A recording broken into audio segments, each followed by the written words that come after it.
Last week in gaming, Discord, the popular online communications app, announced it'll be rolling out Teen by Default security settings in early March 2026 in an effort to enhance the safety and privacy of underage users. Using a new artificial intelligence inference model, Discord will analyze certain data to determine the likelihood of users being above the age of 18. This has sparked outrage from many customers who cite concerns over privacy in the light of many tech company data breaches in the past. However, many have expressed little to no concern for the main victim of these new policies, the Discord AI, who will be forced to look at thousands of Discord moderator selfies.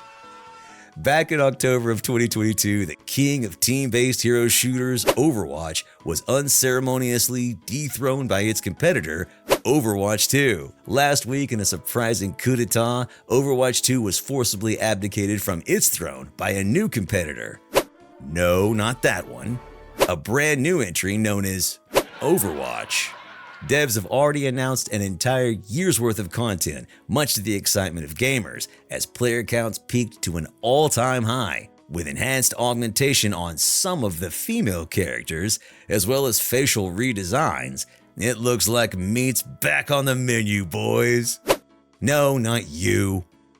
That's better. Long live the queens, baby!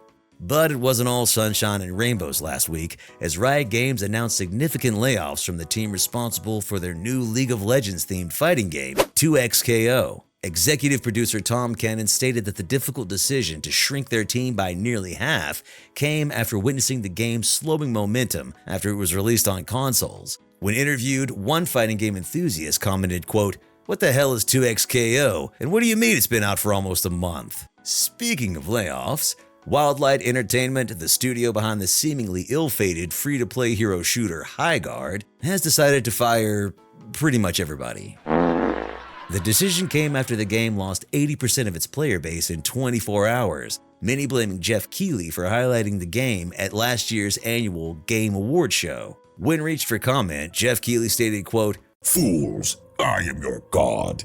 If I choose to throw you a bone, I don't want to know how it tastes."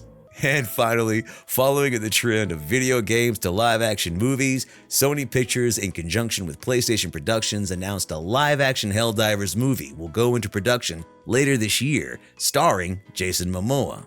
Sony has also announced a new Netflix live-action adaptation of a well-known PSP game, Fat Princess and the Fistful of Cake, starring Trisha Paytas. For more gaming news, clips, and playthroughs, don't forget to subscribe to the one and only Dr. Man Show!